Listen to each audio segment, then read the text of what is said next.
우리 한번 이렇게 인사를 나눌까? 이번 주 주신 말씀이 칭찬하고 또 격려하라는 말씀을 주셨는데, 이렇게 한번 고백해 봅시다. 칭찬은 죄인도 변화시킵니다. 칭찬은 죄인도 변화시킵니다. 우리가 칭찬하고 또 권면하라는 말씀을 잘 들었으면 한번 실천해 보았으면 좋겠어요. 성도 여러분들이 이제 수요 예배 때 이렇게 오셔서 한 가지 갈등이 있어요. 여러분을 보고 설교를 해야 되는지 카메라를 보고 설교를 해야 되는지 늘 시선 처리가 어렵습니다. 제가 시선 처리가 어려워도 여러분들이 이해해 주시기 바랍니다.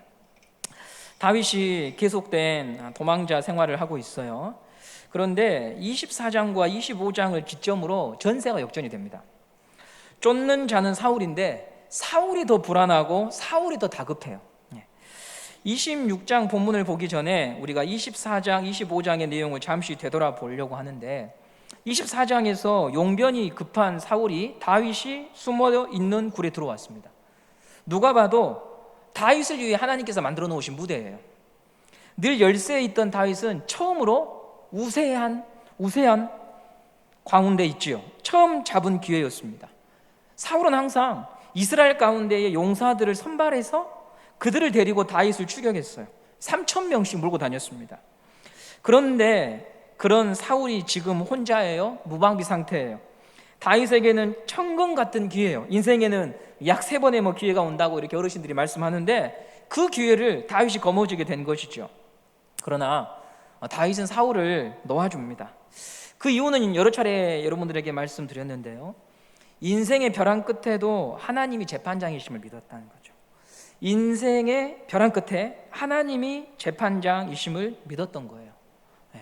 제가 우리 새로 대청부 등록한 친구들 성경 공부하면서 이런 말을 했어요. 야, 왜 부모님들이 자식들 군에 전방에 갈 아이들 후방으로 빼고 이렇게 인맥 동원하고 하겠냐? 교회 다녀도 결국 벼랑 끝에 서면 하나님 안 보이면 다 똑같은 길로 가는 거야.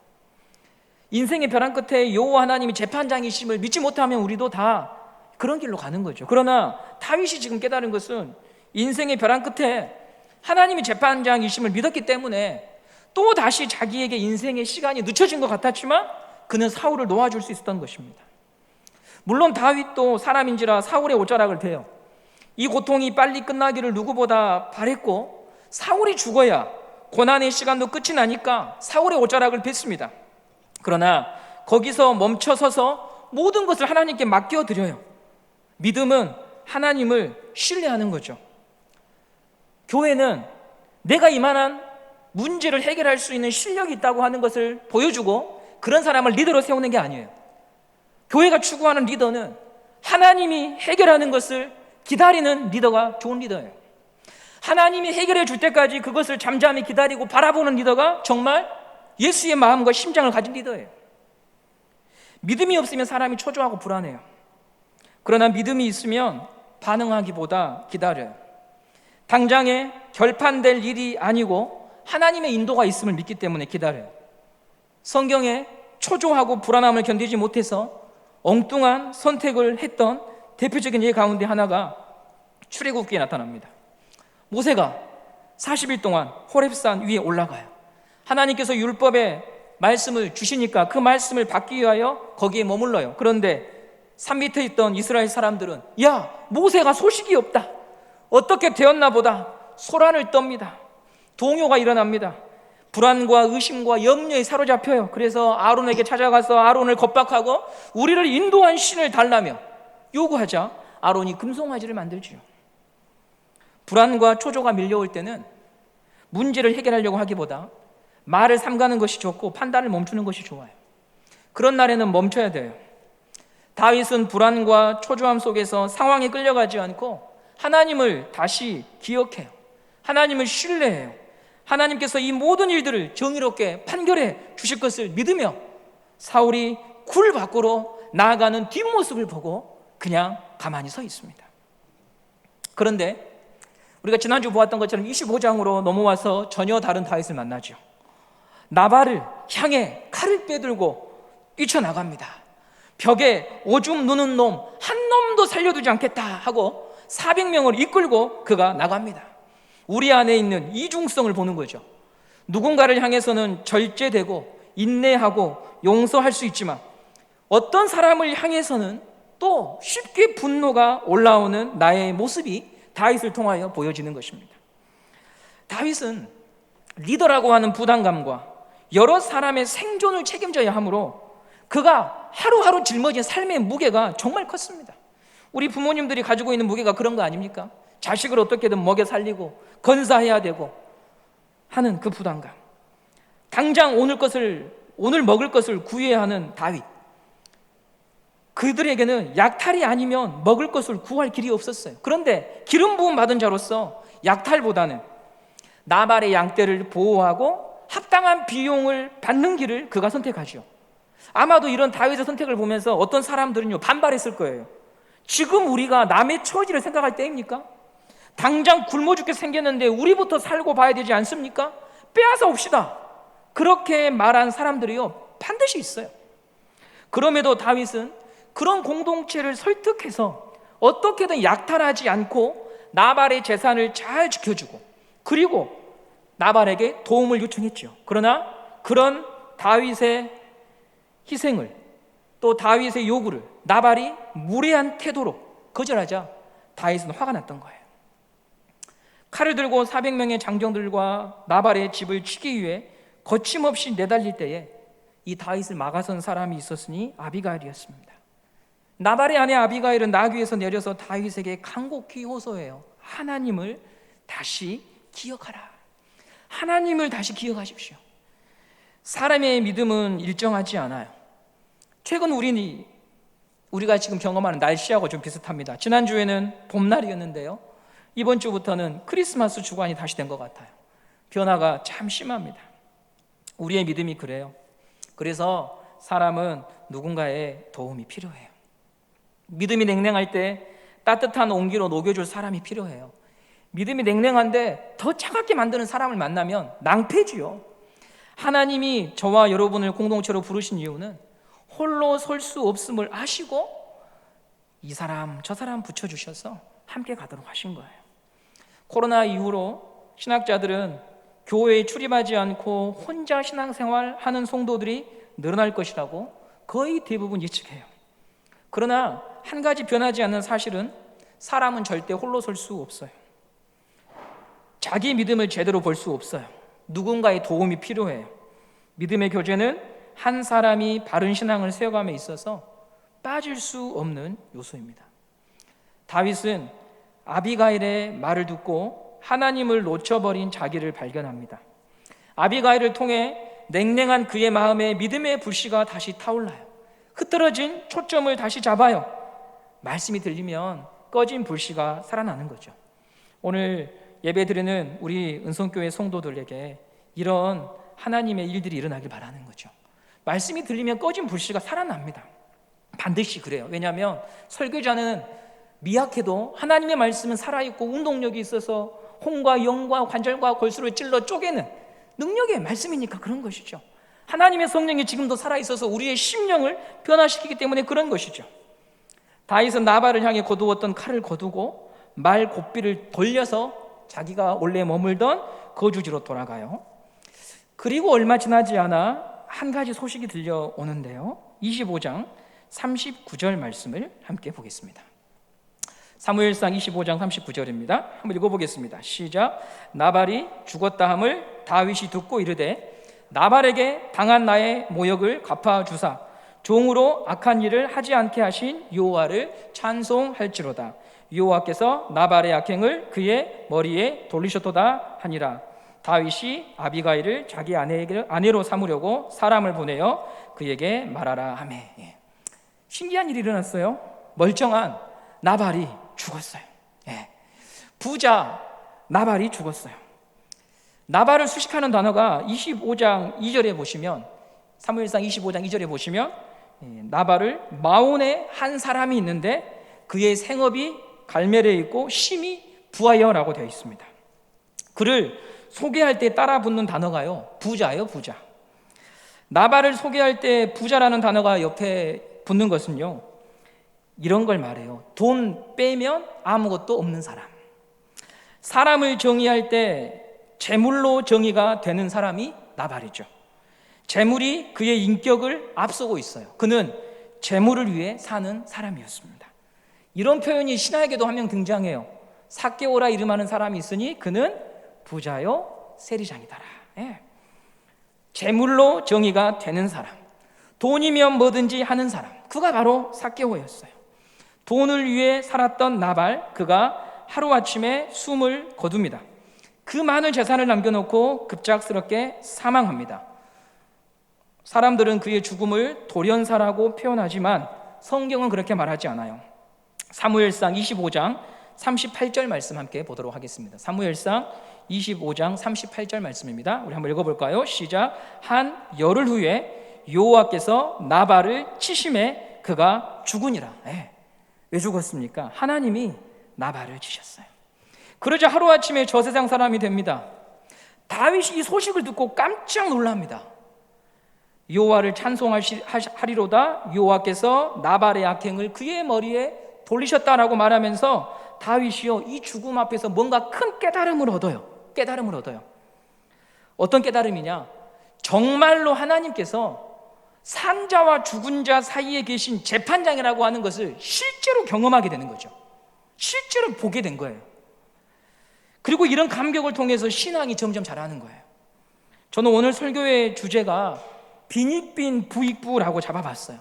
자본주의 사회에서 부할수록 더욱 부해지고 가난할수록 더욱 가난해지는 현상을 빈익빈 부익부라고 하는데, 영적인 부분에서도 이러한 일이 일어나더라는 거죠. 한 번 불신앙의 길로 들어선 사람들은요, 한 번이 그 어려운 거지 두 번, 세 번 불신앙의 길로 가는 것은 굉장히 쉬워요. 반면에 결단하고 말씀대로 살기를 다짐하고 믿음의 감격을 한번 맛본 사람은 더 깊은 그 하나님의 품으로 들어가기 위하여서 하나님 앞에 순종하고 하나님을 향하여 그 믿음의 마음을 가지려고 애를 쓰지요. 영적인 차원에서도 빈익빈 부익부가 있어요. 오늘 본문 26장을 보면서 이 영적인 차원의 빈익빈 부익부에 대해서 살펴보고 우리는 어떻게 우리의 믿음을 부유하게 할 수 있겠는가, 이것에 대해서 한번 보려고 합니다. 제가 앞서 24장과 25장을 먼저 살펴본 이유는 26장과 쭉 연결되어 있기 때문에 그렇습니다. 자, 26장은 사울이 다시 한번 다윗을 쫓다가 죽음의 위기에 놓여 있는 본문인데요. 26장 1절과 2절을 보겠습니다. 26장 1절과 2절입니다. 10사람이 기브아에 와서 사울에게 말하여 이르되 다윗이 광야 앞 하길라 산에 숨지 아니하였나이까 하매 사울이 일어나 10광야에서 다윗을 찾으려고 이스라엘에서 택한 사람 3,000명과 함께 10광야로 내려가서 사울이 또다시 다윗을 추격해요. 그리고 사울에게는 그런 사울의 마음을 격동하는 사람들이 늘 옆에 있네요. 참 불행한 인생이죠. 나의 신앙이 점점 떨어지는데 교회에 대하여 험담하고 성도에 대하여 험담하는 사람이 있으면 여러분, 그 사람 절대 신앙생활 바르게 못합니다. 만남의 복이 정말 중요해요. 내가 비록 내 마음에 언짢은 게 있고 내 감정에 상한 부분이 있어도 내 옆에서 신앙에 대하여 긍정적인 이야기를 하고 하나님의 말씀을 대언해주고 나에게 믿음의 말을 해주는 사람이 있으면요, 그 사람이 돌아올 확률이 아주 높아요. 근데 여러분, 사울을 보면은요, 항상 다윗을 쫓는데 실패하고 있음에도 불구하고 옆에 와가지고 계속 부추기는 사람들이 나타나요. 24장에서 사울은 다윗이 자신의 목숨을 해치지 않는 것에 감격하고 고마워했어요. 다윗아, 고맙다. 나는 너를 죽이려고 하는데 너는 나를 선대해 주는구나. 너는 나보다 의롭다 하고 정말 진심으로 눈물을 흘렸어요. 그런데 또다시 다윗을 추격해요. 너무 불쌍해요. 왜냐하면 자기 마음을 자기도 어떻게 못하는 거예요. 벼랑으로 치닫고 있는 자동차인데 브레이크를 잡을 힘이 없어요. 더 안타까운 건 그 차를 세워줄 누구도 없어요. 아무도 없는 거예요. 아무도. 다윗은 사울이 자신을 쫓아서 또다시 지척에 왔다는 소식을 듣고 정탐꾼을 보냅니다. 그리고 살피도록 합니다. 정탐꾼의 정보를 기초로 군인 가운데 아비새라고 하는 사람을 택하여서 사울의 진영으로 직접 내려가는데요. 26장 7절 말씀에 이렇게 기록이 되어 있습니다. 26장 7절입니다. 다윗과 아비새가 밤에 그 백성에게 나아가 본즉 사울이 진영 가운데 누워 자고 창은 머리곁 땅에 꽂혀 있고 아브넬과 백성들은 그를 둘러 누웠는지라. 다윗과 아비새가 적진 깊숙이 들어가는 것으로 보아 깊은 밤에 새벽에 진입을 시도한 거죠. 사울과 부하들은 항상 쫓아다니는 입장입니다. 감히 다윗이 자기들을 찾아올 것이라고 생각하지 못했어요. 사울은 진영 정중앙에서 잠을 잡니다. 사람의 인기척을 느낄 수 없을 정도로 깊이 자고 있다고 성경에서 말해요.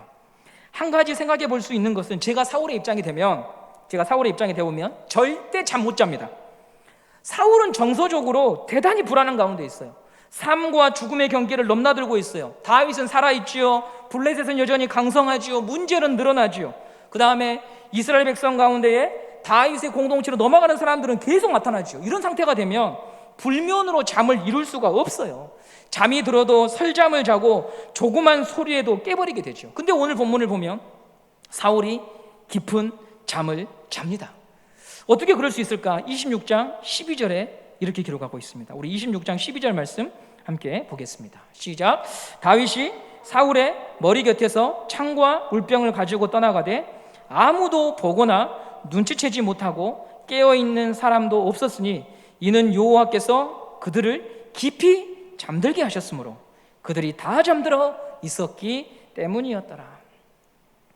사울을 경호하는 군인도 자고 그 불면증으로 잠을 못 잘 사울도 깊은 잠에 빠져든 이유는 하나님이 그 모두를 다 잠재워 버렸어요.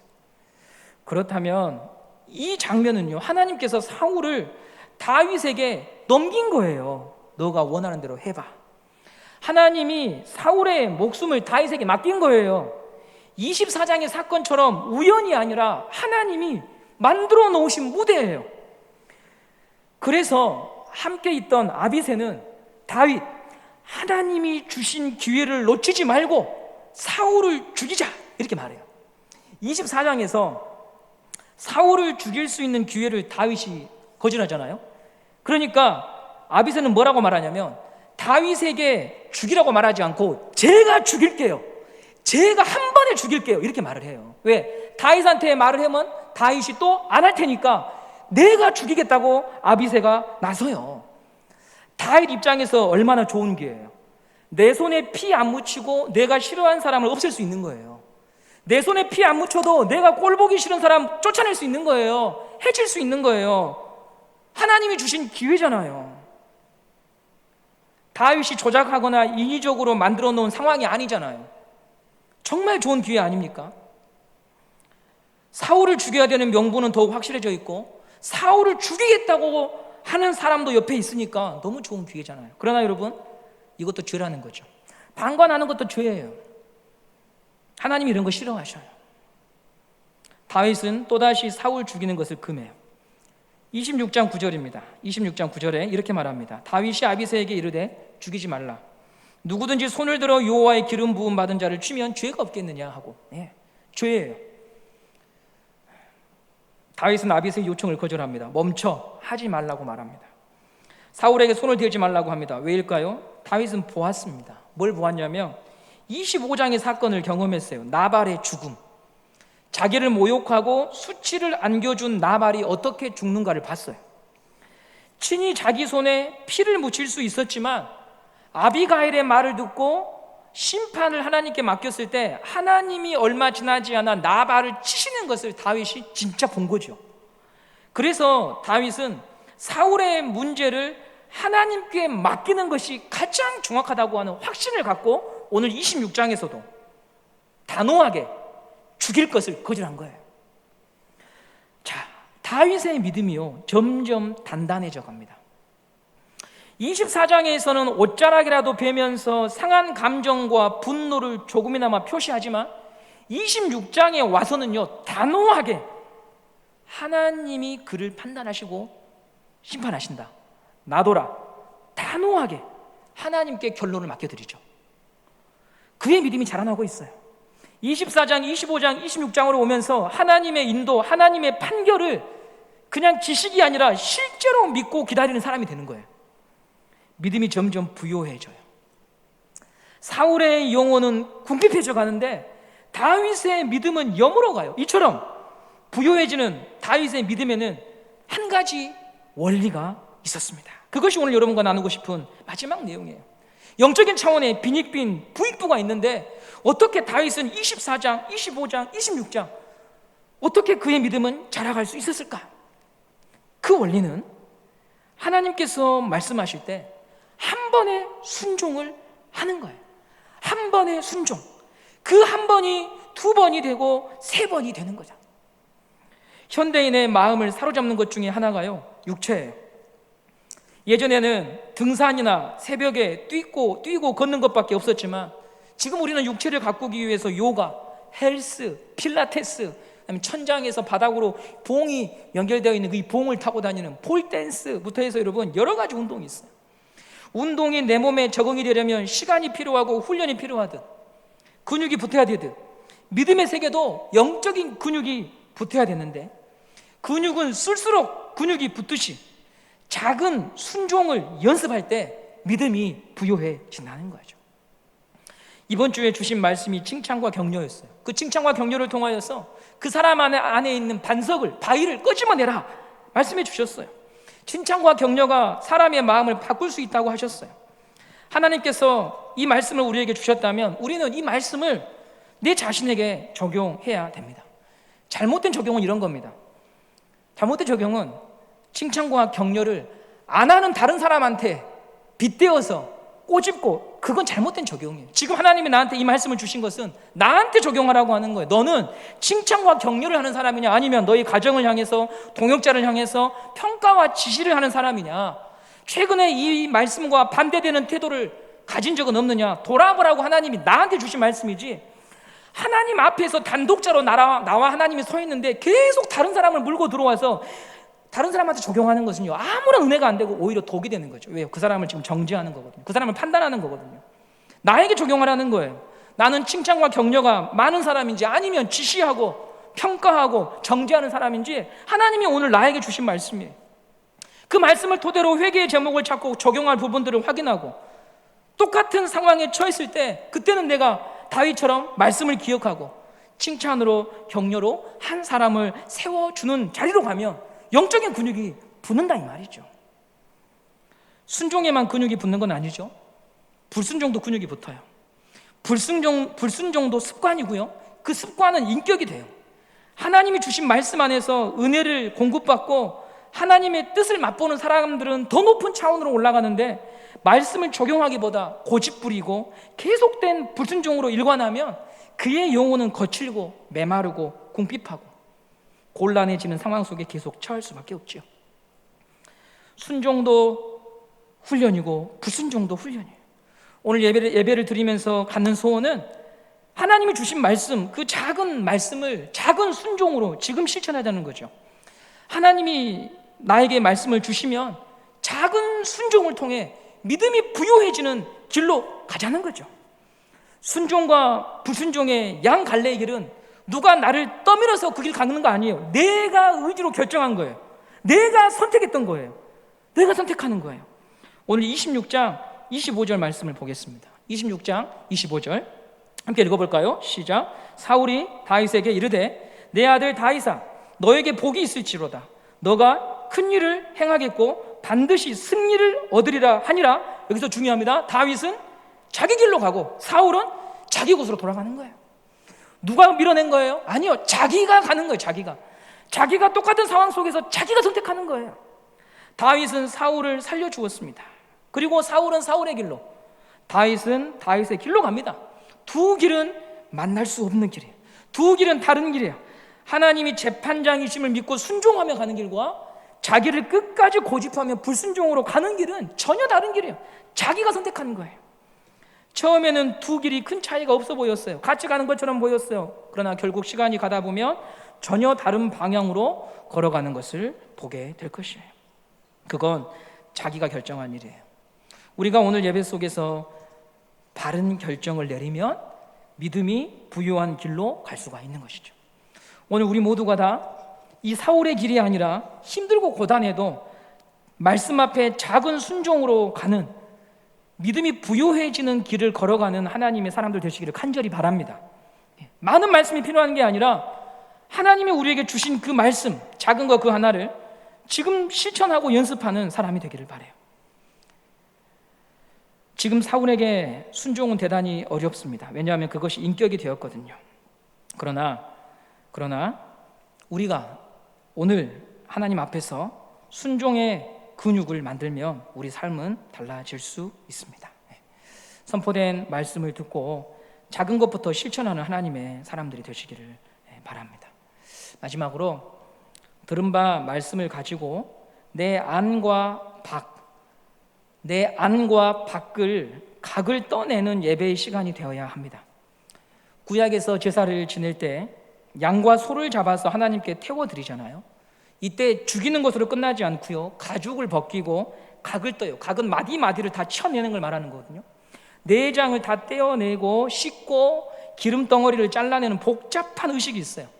태워드릴 건데 그냥 죽여서 올리면 되지, 왜 이렇게 복잡한 의식을 하도록 한 걸까요? 레위기에서 예배가 무엇인가를 보여주는 거예요. 예배는 말씀으로 나의 안팎이 각이 떠지고 완전히 죽는 자리라고 하는 것이요, 말씀으로 완전히 죽어야 하는 자리가 예배의 자리예요. 완전히 죽었다는 표가 그리고 삶으로 나타나는 게 순종이에요. 내가 죽었습니다라고 고백하는 게 순종이에요. 예배를 통해 말씀을 받고 완전히 죽은 자는 그 받은 바 말씀을 순종함으로 표현하게 될 것입니다. 하나님의 나라는 내가 문제를 해결하는 능력을 키우는 나라가 절대 아닙니다. 그런 사람들을 뽑아서 그런 사람들이 리더자가 되고 그런 사람들이 교회의 중심이 되는 나라가 아니에요. 하나님의 나라는 절대 세상의 질서와 다릅니다. 하나님이 해결해 줄 수밖에 없는 것을 믿고 기다리는 자들이 하나님의 나라를 구성하는 거예요. 그들이 예수를 필요로 하고 그들이 예수를 향하여 다윗의 자손 예수여 나를 구원해 달라고 외쳤던 것이었어요. 두 시각 장애인이 예수를 만났을 때 다윗의 자손 예수여 나를 구원해 달라, 나의 무능함, 나의 무력함, 할 수 없음을 고백할 때 주변 사람들이 뭐라고 말하니까 조용해라, 잠잠해라, 시끄럽다.